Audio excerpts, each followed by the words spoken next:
waktu kasus Sambo itu terbuka, saya punya data loh. Ingat nggak yang saya data kasih Aiman?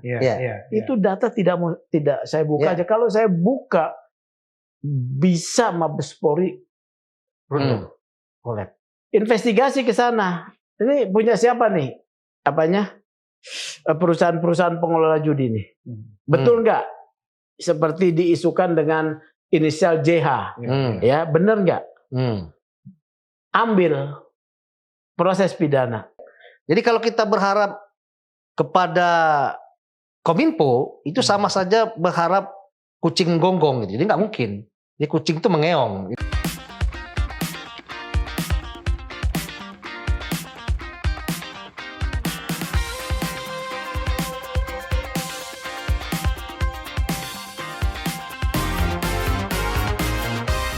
Ada yang bercerai dengan istrinya. Ada yang dibakar sama istrinya. Ada yang kemudian bunuh diri. Itulah dampak judi online. Luar biasa. Akhirnya presiden di ujung akhir masa jabatan membentuk Satgas Judi Online. Yang lucunya akan berakhir 31 Desember 2024. Sedangkan masa jabatannya adalah pada tanggal 20 Oktober yang akan datang. Karena ketuanya adalah Menko Polhukam, kemudian bidang pencegahannya Kominfo dan bidang penindakannya adalah Kapolri. Nah, untuk kita masuk ke judi online, maka kami mengundang dua pakar, yaitu yang pertama pakar keamanan data pribadi dan eksekutif, Direktur Cyber Sehat Indonesia, Mas Ibnu Dwi Cahyo. Selamat datang, Mas. Selamat sore. Selamat sore. Sehat, Mas ya? Alhamdulillah sehat. Ya, yang kedua ini teman saya ini. Ya nggak kapok-kapok. Itu Mas Sugeng Teguh Santoso. Ini ketua IPW. Ya. Jadi beliau ini orang pergerakan sejak mahasiswa dulu. Nah, saya dampingi oleh Bung Rafael sebagai co-host, dan kita masuk ke judi online ke Mas Ibnu dulu. Mas, ini kok judi online ini kan udah lama nih, cerita lama ya. Tapi kan ributnya ini ribut sebentar tenggelam. Zamannya Sambo 303. Wah, semua dipasang apa itu? Kayak diagram gitu. Habis itu hilang. Ada kemudian di pick, ditangkap segala macam. Nah, hari ini Presiden bikin Satgas. Apa begitu sulit untuk memberantas judi online ini, Mas? Oke. Jadi yang paling yang kita highlight ya. Judi online kan udah dari dulu, tetapi akhirnya dapat momen saat ada kasus yang istri bakar suami. Iya, poluan ya. Suami istri polisi lah. Ya. Lalu sang istri sebenarnya sudah hilang kesabaran, udah punya anak, tiba-tiba membakar suaminya dengan alasan karena uangnya habis untuk judi online. Ya. Sebenarnya kasus seperti ini sudah ada banyak ya. Cerai karena si suami main judi online, ada kekerasan rumah tangga karena kehabisan uang karena judi online, ini banyak. Tetapi memang kasus ini sangat menyita perhatian publik. Di media sosial viral di mana-mana, di TikTok, di Twitter, di Instagram, di Facebook. Ya karena aparat satu. Terus bukan KDRT lagi nih, sampai dibakar, sampai meninggal dunia. Ini menyita perhatian publik tidak hanya netizen, tetapi juga ibu-ibu yang selama ini mungkin nggak terlalu terkoneksi dengan internet, ternyata karena ini masuk ke berita. Masuk berita, masuk ke infotainment, sehingga ini menjadi perhatian publik. Itu satu hal. Lalu yang kedua, dari laporan PPATK sendiri kan kerugian atau uang yang lari, itu yang tercatat saja itu sekitar 350 triliun per tahun. Yang tercatat, bukan miliar nih, triliun. Ya kan? Itu kalau buat ibu kota negara udah selesai itu. Buat pemilihan presiden juga. Udah. Itu bisa 3 kali jadi presiden itu. Jadi artinya dari sisi angkanya sendiri sangat besar, lalu mendapatkan momentum kasus tadi itu yang menjadi publik itu sangat aware. Bahkan bisa dibilang ini juga ya sedikit banyak juga viralnya itu menandingi viralnya kasus Vina lah seperti itu lah. Nah, dari sini memang akhirnya dengan nominal angka yang besar itu tadi, mungkin pemerintah melihat masalah judi online ini cukup serius. Karena 350 triliun yang tercatat, artinya bisa jadi yang nggak tercatat bisa jauh lebih besar. Ya. Itu uang yang beredar, yang seharusnya beredar di Indonesia ini kan bisa memutar ekonomi yang luar biasa. Dan ini akhirnya hilang, tidak dirasakan oleh masyarakat. Ini tentu berbahaya. Oke. Ya. Tapi dari sisi cyber, ya, karena Kominfo sudah memblokir hampir sekian 2,1 juta ya 2,1 juta akun ya yang dianggap terindikasi judi online. Tapi nyatanya masih banyak juga orang lain. Artinya kan ada yang hidup lagi nih. Ya. Jadi kenapa nggak misalnya nyetopnya itu kok ada yang di stop, ada yang nggak, atau memang tidak di stop semuanya karena ini juga sumber juga, gitu, sumber rezeki juga. Jadi memang kita lihat ya, satu hal kita harus apresiasi. Oke, bagus, sudah ada 2,1 juta situs yang diblokir situs judi. Tetapi kan nggak boleh berhenti. Karena memang situs judi online ini juga yang menjalankan ini kan juga nggak bodoh gitu. Dia pinter, artinya dia siap. Misalkan ini diblokir oleh Kominfo, ternyata masih bisa diakses misalnya sama VPN. Meskipun nggak semua masyarakat itu ngerti apa itu VPN. Nah, selain itu juga mereka ini kan ngerti teknologi. Artinya misalkan mereka ada mirroring itu ya memindahkan lah. Misalkan di satu servernya udah diblok oleh Kominfo, mereka pindahkan lagi ke tempat lain kayak gitu. Sama seperti dulu misalnya Kominfo memblokir 1-2 situs yang dianggap radikal, yang dianggap berbahaya, itu mereka tinggal mirroring aja, pindah server ke negara lain masih bisa dibuka kok kayak gitu. Nah, itu salah satu yang bisa dilakukan oleh para pelaku judi online. Makanya kita lihat URL-nya atau link-nya itu biasanya bukan .co.id, bukan .id pasti, bahkan jarang banyak juga yang bukan .com, kadang ada yang .xyz, aneh-aneh lah. Bahkan pakai negara lain seperti Vietnam ya, gitu. .vn misalnya atau negara-negara lain. Jadi memang pelaku judi online ini pinter. Saat mereka pindah website, misalkan satu website ini udah diblokir, mereka pindah website, mereka tinggal menginfokan lewat WhatsApp ke membernya. Kan saat kita daftar, misalnya mau depo atau mau main judi online, kan kita ngasih nomor HP, ngasih email ya. Dari situ langsung dikabari ini kita pindah ke sini nih. Lanjut lagi mainnya dan poin atau duitnya mereka itu nggak hilang di akunnya, masih bisa diakses. Itu yang dijamin oleh para pelaku judi online, sehingga para pemain ini senang juga kayak gitu. Jadi bahasa gampangnya, judi online itu tidak bisa diberantas hanya dengan memblokir akun. Kalau itu kan pasti dipindahkan lagi. Artinya nggak bisa diberantas dong sebenarnya dengan cara-cara Kominfo itu. Jadi memang kita harus paripurna ya pemberantasannya itu kita ada sifatnya top down. Jadi tadi memblokir itu memang udah kerjaannya Kominfo. Tetapi selain itu juga harus ada edukasi di bawah di masyarakat. Ini kan judi online ini yang berbahayanya itu kan karena dinikmati oleh menengah bawah. Judi online-nya. Jadi kalau kita main ke pasar itu sekarang banyak juga itu tukang ojek atau pedagang kecil itu sambil nunggu penumpang, sambil nunggu pembeli dia main slot, main bakarat. Sehari mungkin dia cuman isi depo 100.000, 200.000. Sebulan udah berapa juta? Setahun mereka udah berapa juta dari satu orang? Bisa jadi satu orang dalam setahun itu untuk kelas menengah bawah bisa habis 5-10 juta bahkan lebih untuk setahun gitu. Kalau dikali yang main berapa itu angkanya sangat besar. Tetapi bukan berarti nggak bisa diberantas. Jadi ya Kominfo melakukan blokir. Lalu kepolisian dan PPATK misalnya itu kan transfernya kita depo itu ke rekening dalam negeri. Diburu aja.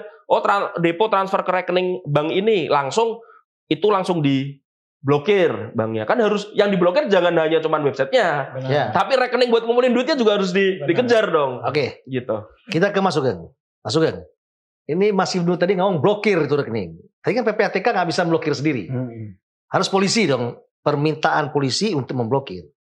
Nah kalau Mas Sugeng lihat, ini polisi kok sudah bukan lagi masalah, polisi pun dibakar sama istrinya karena gara-gara judi online. Ada polisi bunuh diri gara-gara judi online. Artinya kalau kita lihat hari ini korbannya jangan-jangan yang nggak ketahuan polisi-polisi lain juga banyak yang main ini. Gitu. Ya gini ya, saya pertama dulu saya mau selalu suka menggunakan kata seolah-olah.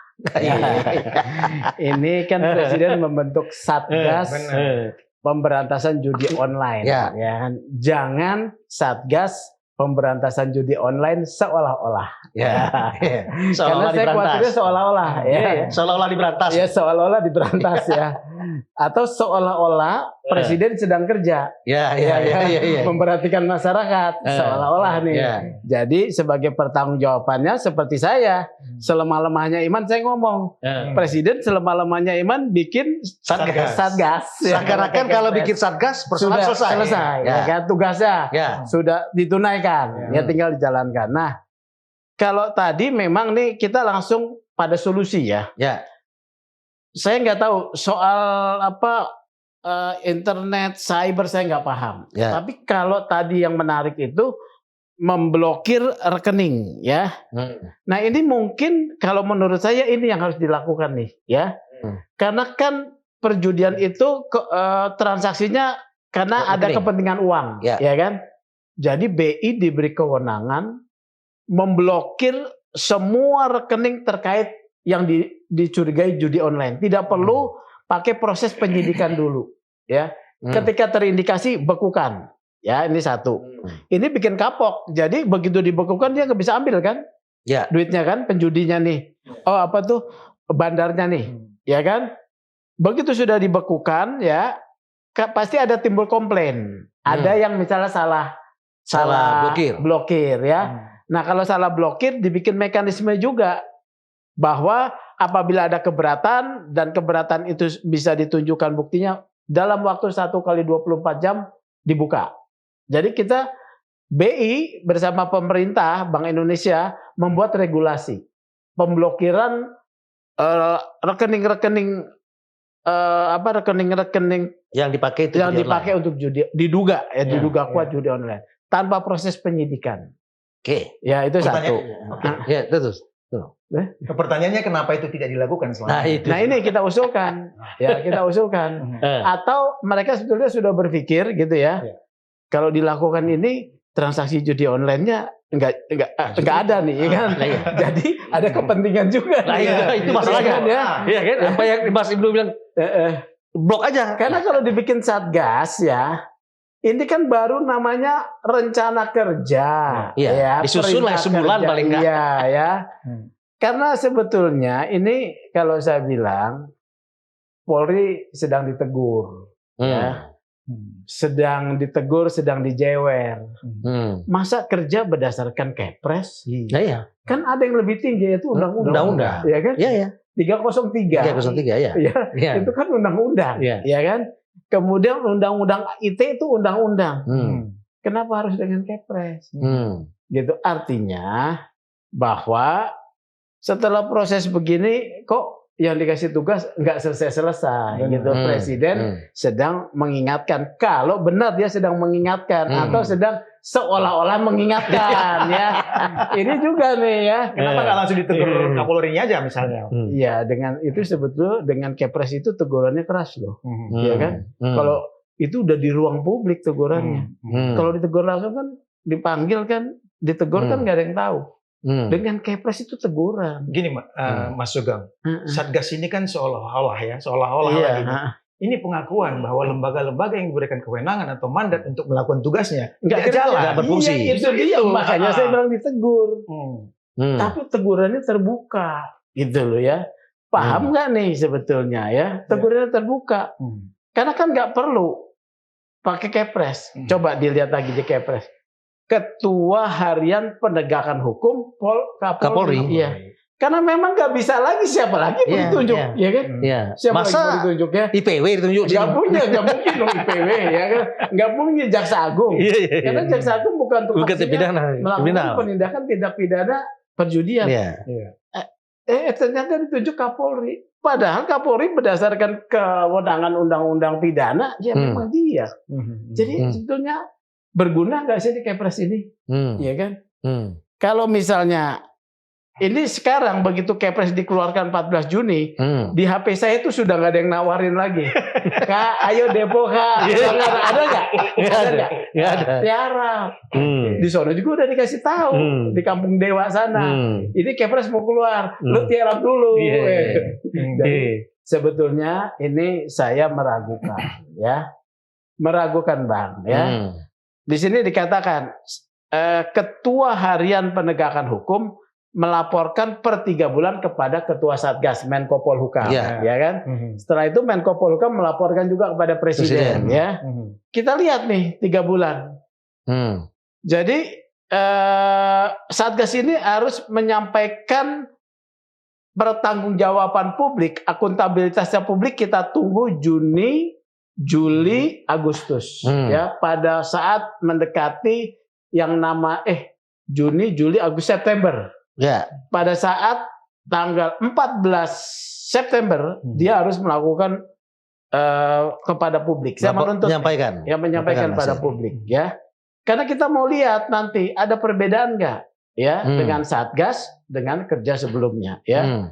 Karena kan cerita panjang, IPW itu sudah pernah setidaknya membongkar, ya, perjudian online pada saat meledaknya kasus Sambo. Ini kasus ikutannya. Sampai Kapolri pada 2022 setelah Sambo diproses mengatakan, saya ingatkan, saya peringatkan anggota Polres, Kapolda, ya, yang tidak melakukan penindakan judi online, saya akan tegur. Ya kan begitu keras tuh. Tapi ternyata satu orang Bribka dibakar ini. Ada yang bunuh juga, bunuh diri, Bribtu siapa gitu. Ya. Jadi apa sih masalahnya ya? Apakah teknologi tadi ya? Teknologi ya? Atau masalahnya sebetulnya terjadi komunikasi antara bandar judi dengan pihak oligarki atau penguasa nih. Karena 350 triliun ya, itu bisa memenangkan Pilpres ya. Dan mengendalikan negara ini. Iya, mengendalikan negara. Ini masalahnya apa gitu ya? Atau kemudian daripada pusing mikirin itu dilegalkan. Ya. Gitu ya. Dan negara menerima masukan ya. Masukan daripada tokoh agama ya diminta pendapat ya, supaya meminimalisir dampak mudarat bahasanya ya dari legalisasi ini. Ya. Jadi ini tidak akan selesai. Ya. Sebelum kita ngomong soal jalan keluar tadi. Berarti IPW ini nggak percaya bahwa masalah ini akan selesai. Tidak percaya. Dengan Kepres yang penindakannya adalah Kapolri, akan ada perubahan nih terhadap judi online. Apa indikasinya? Indikasinya gini. Dulu judi online dioperasikan di dalam Indonesia. Kemudian ketika Presiden Kapolri bicara ditindak.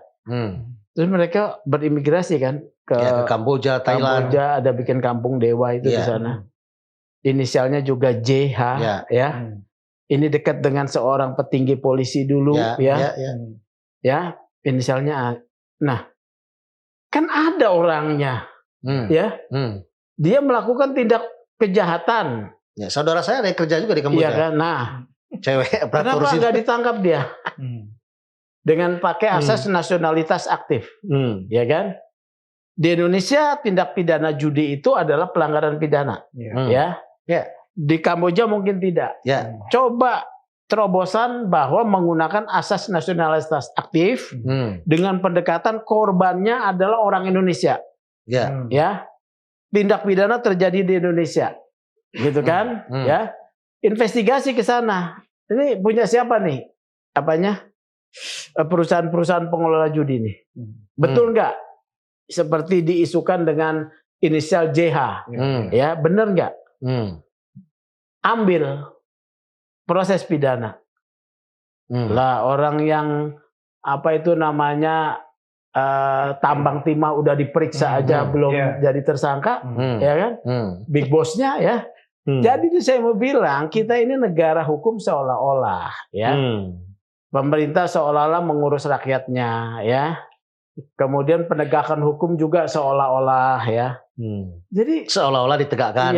Tidak sulit kalau mau. Kalau mau. Jadi saya udah punya usulan loh ya. Tangkap yang di sana ya. Kalau mau membuktikan Satgas ini bekerja ya. Kemudian BI kan dilibatkan di sini. BI mengeluarkan regulasi blokir rekening ya yang dipakai gitu kan. Kan kecenderungannya ketahuan ya. punya Per detik, kecenderungan keluar masuk, ya. Kalau saya kan masuk rekening duit saya kan tergantung kalau teken kuasa, ya kan. Iya. 1 bulan nggak teken kuasa nggak ada duit masuk, ya kan. Iya. Abang juga gitu, sama. ya. Tapi kalau kecepatannya berputar, ini sudah indikasi nih. Dalam 1 jam. Ya, nanti sampai kalau ada 80 orang yang kali. dirugikan, ya, misalnya memang dia pedagang restoran, misalnya ya, restoran yang laku kan tiap hari dia masuk pakai kiri segala macam kan. Tapi kan kecenderungannya masuk, Ya. masuk nih. Bukan ditarik. Bukan ditarik. Ya, jadi ini mudah ya kalau menurut saya mudah. Kalau saya presidennya loh ya. Atau kalau saya memang pemegang mandat kekuasaan ya. Oke. Tapi ini seolah-olah Bang, ya. Karena kalau nggak dibikin kepres, pemerintah dipertanyakan karena sudah ada yang mati dibakar. Ya.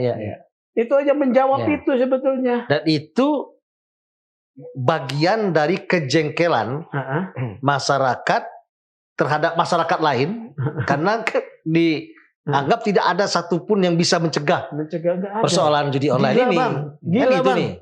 Indonesia negara yang berdaulat dengan status mengambil posisi negara hukum, nggak bisa menyelesaikan judi Bang.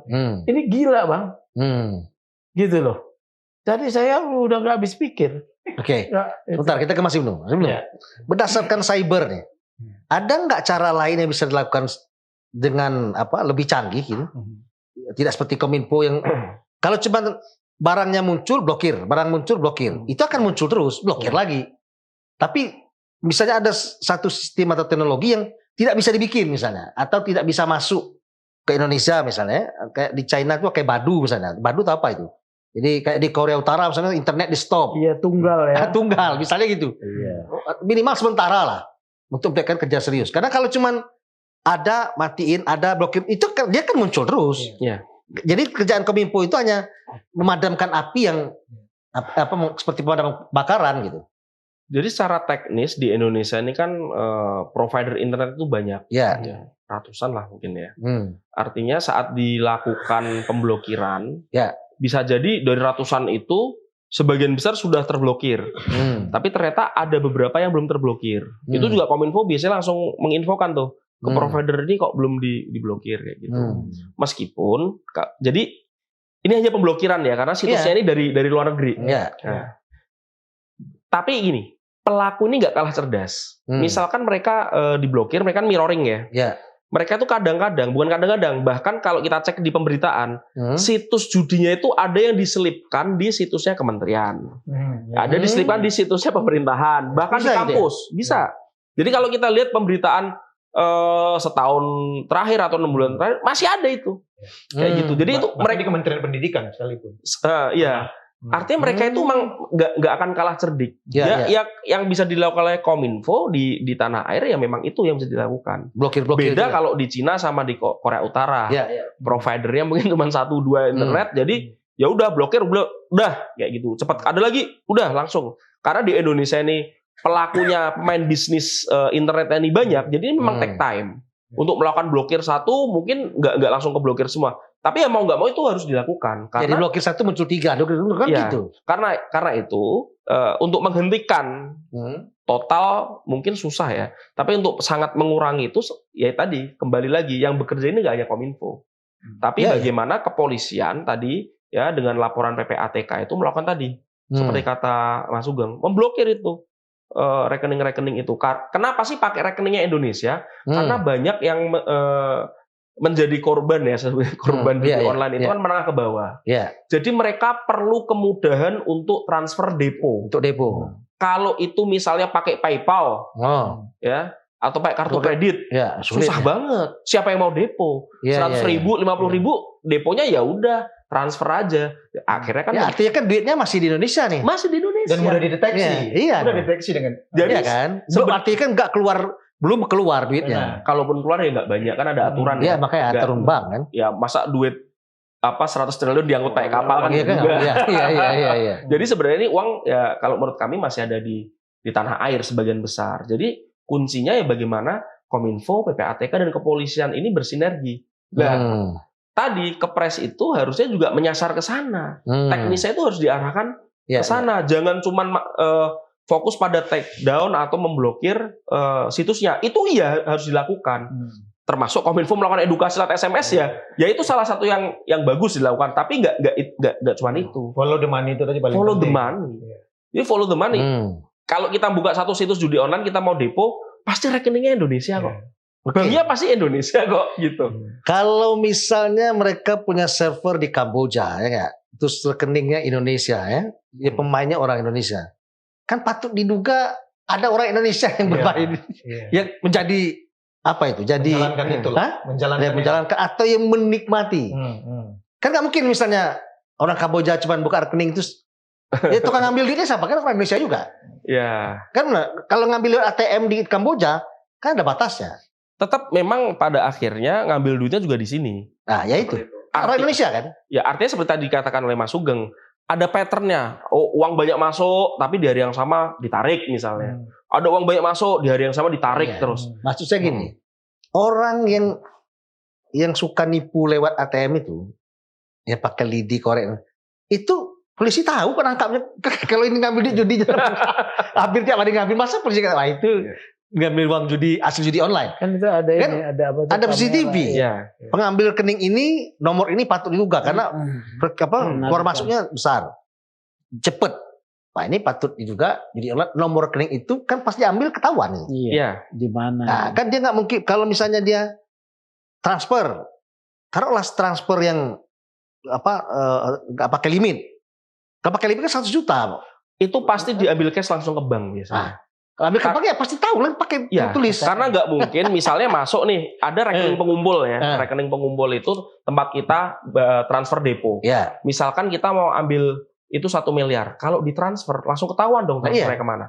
Pasti itu datang ke bank, ngambil dalam cash dulu, cash dulu. Pasti ngambil. Dan itu kalau menurut saya dengan angka 350 triliun yang disebut oleh PATK, tiap hari pasti narik. Pasti narik dan itu patternnya pasti ketemu. Maksud saya ini, kalau mau harusnya bisa itu poinnya. Bisa banget. Oke. Jadi setelah kita ngomong bahwa ini persoalannya bisa diselesaikan kalau ada keseriusan. Nggak seolah-olah. Ya. Sekarang kan kalau kita mau hajar judi online, kan kita nggak tahu nih pelindungnya juga banyak nih. Yang menikmati. Oh iya dong. Yang menikmati ini harus kita akui nih. Kan nggak mungkin nih judi online itu kemudian yang semuanya dinikmati orang Kamboja. Nggak mungkin dong. Kita nggak tahu, mungkin ada biaya politik juga diambil dari sini. Air mengalir sampai jauh. Oh iya dong. Duit kan duit gede nih. Bisa bertahan hari ini karena duitnya gede. Benar. Ya kan? Nah, karena dia legal, maka menikmati itu oknum. Kita nggak kan? Kalau kita legalkan sekalian, itu menikmati negara.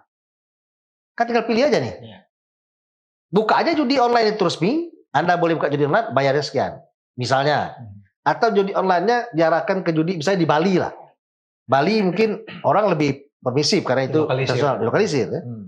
Karena kita lihat Malaysia yang mayoritas Islam buka juga ya, karena dulu kan Tunku Abdul Rahman itu kan membuka itu karena untuk awalnya membiayai Malaysia ya. Kemudian kita lihat Dubai juga ada judi, ukuran Islam apa Dubai? Buka juga. Nah kita ini kan gara-gara munafik, hipokrit, seolah-olah alim, taat agama, seolah-olah takut dosa tapi menikmati juga. Tambang lagi. Makanya kira-kira gimana nih Mas Sugeng? Iya. Ini kan kalau ini dibuka benar-benar kan kita bikin referendum aja lah, ya referendum untuk referendum rakyat untuk meminta pendapat rakyat judi ini legalkan atau enggak? Ya. Dengan persyaratan tertentu. Iya. Malaysia orang pakai KTP Malaysia nggak bisa masuk. Dilokalisir ya seperti itu. Nah. Yang kedua memang edukasi. Kalau saya sih pandangannya kan judi itu aspeknya bukan hukum semata ya, sosial ya. Oh iya. Aspek sosial ya. Jadi legalkan aja deh. Iya. Kalau kita edukasi lama belum tentu berhasil. Iya udah legalkan. Kan kita kasih pendidikan. Ambil kayak tindakan berani gitu ya, legalkan. Iya. Ya kan nanti kan pada ini kan pada demo paling 2 bulan. Oh iya. Ya. Kepuasan publik tinggi. Iya kan? Karena presiden ngapain lagi? Iya kan? Ya kepercayaan publik ke presiden tinggi ya. Jadi legalkan. Kedua demo berjilid-jilid nih kan, berjilid-jilid kan ada demo berjilid-jilid tuh yang baru bebas nih kan. Udah didengerin aja, yang penting tidak ada pengrusakan gitu ya.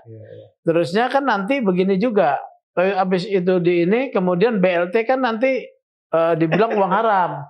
Masyarakat menolak, bagus. Masyarakat menolak BLT yang uang haram supaya masyarakat mandiri. Iya kan? Biar kekayaan negara itu kemudian tidak diberikan langsung, tapi misalnya buat bangun rumah sakit, ya, pendidikan, ya gitu.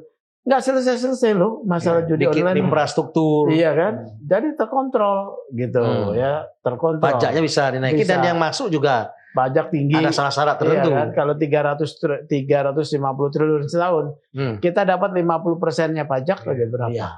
Iya. Jadi tidak dinikmati oleh kelompok-kelompok tertentu saja. Iya. Kembali pada negara. Gitu. Tidak dinikmati oleh badan-badan tertentu, tapi negara menikmati. Iya kan? Jadi nggak ada soal. Orang Ali Sadikin dulu juga mau melegalkan judi kok. Iya kan? Dan udah legal. Nggak ada masalah itu. Iya kan? Dulu ada Toto, ada Greyhound, Porkas, SDSB. Iya. Kenapa? Udah mainkan aja. Mainkan. Kita jangan munafik. Ya. Jadi kita melepaskan satu beban sosial, beban hukum, mungkin beban agamanya yang belum hilang lah ya. Tapi kita coba kemudian membiasakan diri ya kan, membiasakan diri ya kan. Supaya nggak seolah-olah. Jadi nanti didoain aja, biarin yang melegalkan ini nanti diajak, ya kan, nggak apa-apa. Jangan pemimpinnya siap untuk diajak, gitu kan.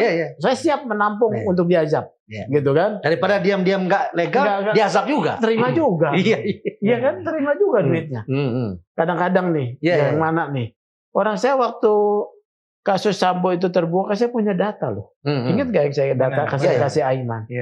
Itu data tidak saya buka aja. Kalau saya buka, bisa Mabes Polri collect.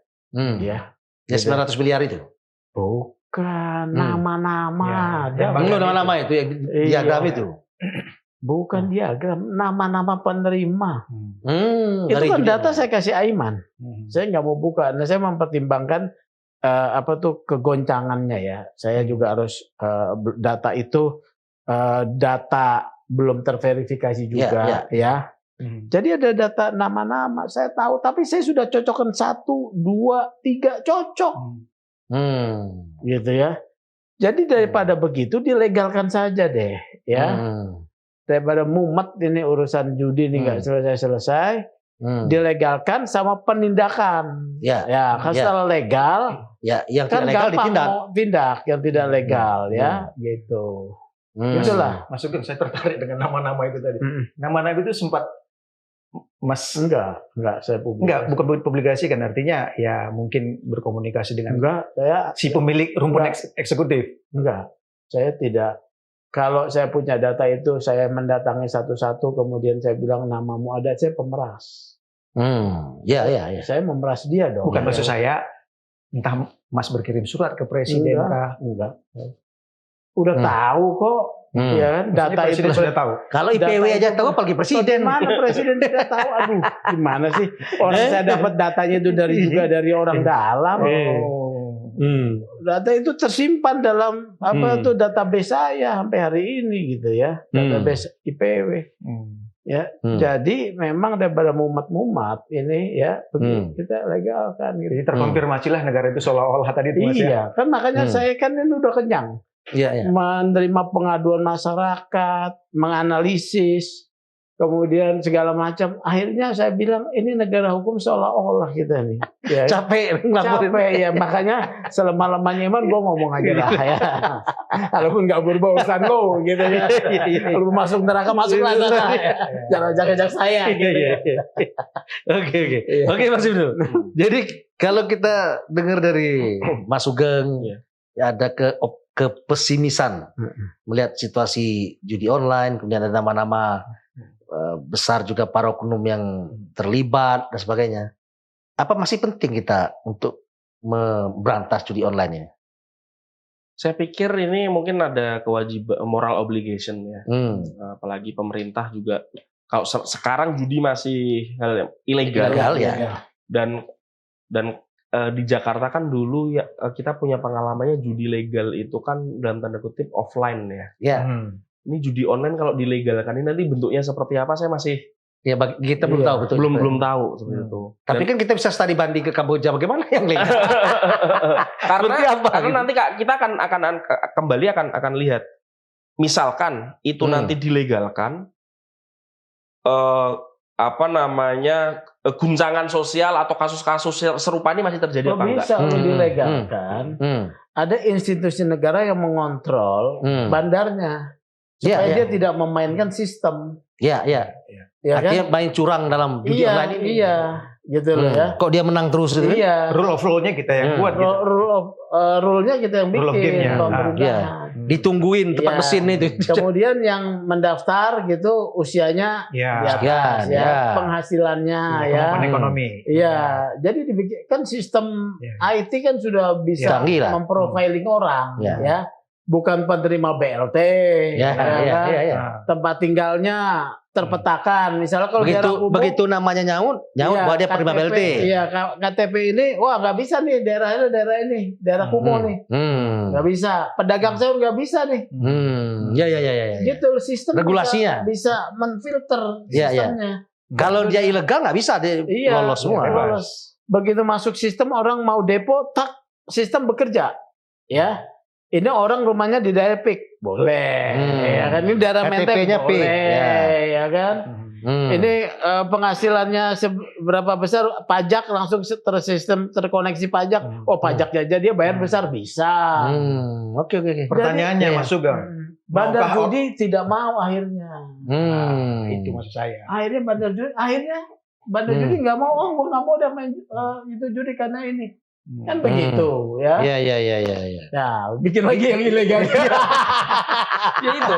Pasti yang ilegal enggak hilang. Nah, tapi kalau dia ada ilegal, ada pembandingnya dengan legal, itu kan orang lebih merasa aman kalau bermain di legal.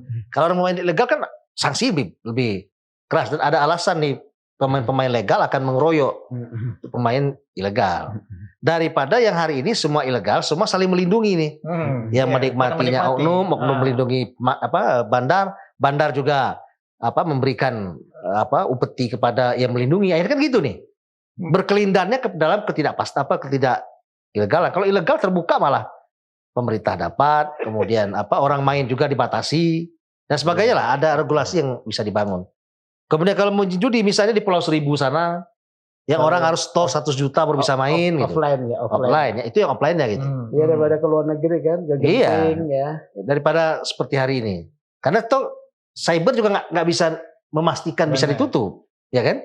Jadi kalau kita berharap kepada Kominfo, itu sama saja berharap kucing gonggong gitu. Jadi nggak mungkin. Jadi kucing itu mengeong. Jadi kalau Kominfo itu batasnya memblokir-blokir doang. Nggak ada solusi lain. Jangan-jangan oknum Kominfo juga bagian dari orang yang menikmati. Itu kan kita nggak tahu. Yang ini boleh dihapus, yang ini jangan. Udah ada komunikasi. Jadi memang ini nggak masalah ya.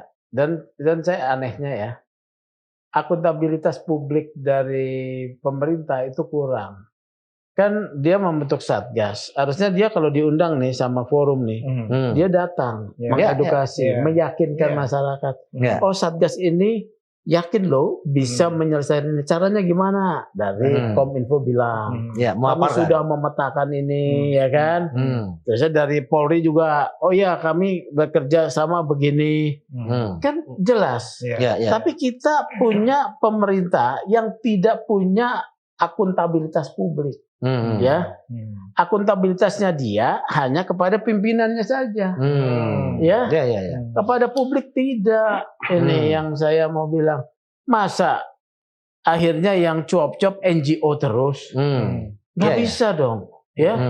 Pemerintah harus bicara. Kalau memang mau mengkritik NGO, ya kritik aja. Di tempat begini kau jangan bicara aja kau. Lah kau ajak dialog kau tidak mau, gitu kan? Gitu betul. Jadi kita harus begitu nih sebetulnya. Kalau tidak mau kemudian berbicara melakukan akuntabilitas, saya tidak percaya ini bisa selesai. Karena dengan bicara, dengan sosialisasi, kemudian berani didebat, berani dibongkar ya, itu kita punya kepercayaan akhirnya. Ya, kita kan ini, saya aja nggak ngerti soal cyber kayak apa sih. Kalau memblokir rekening itu pelanggaran HAM sebetulnya ya.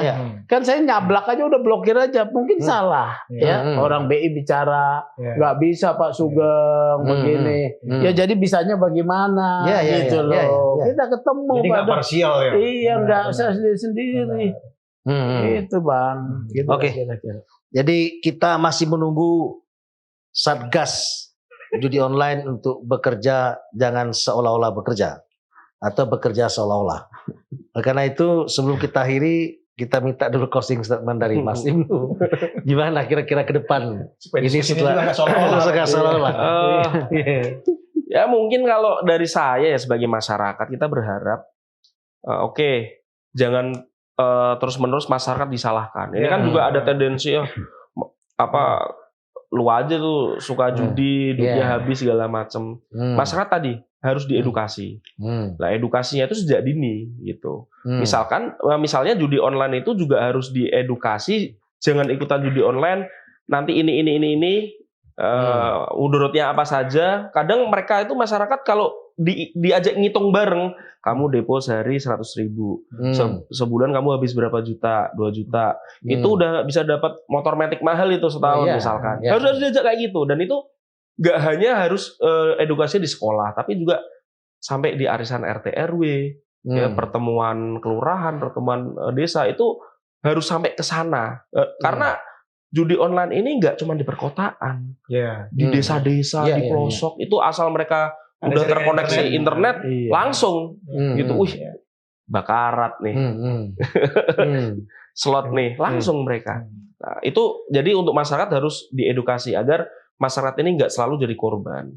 Lalu dari sisi negara, pemerintah tadi, jangan hanya Kominfo melakukan blokir, itu udah bagus. Lalu SMS Blast edukasi ke masyarakat juga sudah bagus. Tetapi harus juga diikuti dengan langkah-langkah lain. Nggak boleh tebang pilih, tadi seperti kata Mas Sugeng. Yang ada itu harus disikat semua, jangan ada tebang pilih.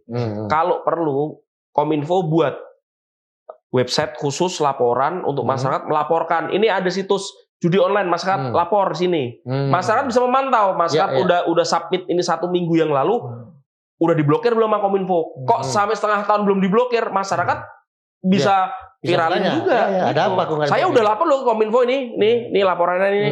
Kalau tidak di Kominfo ya bisa disikat tuh sama masyarakat. Nah, lalu juga tadi PPATK bisa sekali membaca mana rekening-rekening yang ini memang nggak hanya terindikasi, sudah pasti ini akun pengumpul judi online. Tapi untuk memblokir itu kan tadi perlu kepolisian kayak gitu. Jadi memang 3 lembaga ini menurut saya yang mereka bekerja sama. Kalau ketiganya mau tidak ego sektoral, mau fokus, pasti bisa. Nggak perlu satgas. Seperti itu. Ya harapannya jadi legasinya Pak Jokowi di akhir ya. Siapa tahu dengan satgas ini kita berharap sih. Ini judi online bisa bener-bener lah di eradicate kayak gitu. Karena ini langsung masyarakat menengah bawah nih yang langsung duitnya disedot oleh para pelaku ini. Gitu. Oke. Masuk kan? Udah banyak saya bicara ya. 14 September 2024 saya berharap Ketua Harian Satgas ataupun dari Satgas bisa muncul di podcast ini untuk juga selain melaporkan kepada Presiden menyampaikan juga kepada publik melalui podcastnya Forum Keadilan nih apa yang sudah dikerjakan. Udah itu aja loh. Intinya mau diajak diskusi ya. Baik, Sobat Forum, diskusi kita sudah berlangsung dan saya nggak perlu simpulkan karena di antara tadi kita bicara tentu ada hal-hal yang positif yang bisa diambil. Oleh karena itu kita berharap bahwa Satgas Judi Online memang menjadi harapan dan pertaruhan bagi kabinet atau rezim Jokowi yang terakhir ini. Apakah memang benar-benar bisa diselesaikan lewat Satgas anti judi online? Kita tunggu. Sampai jumpa minggu depan. Pak.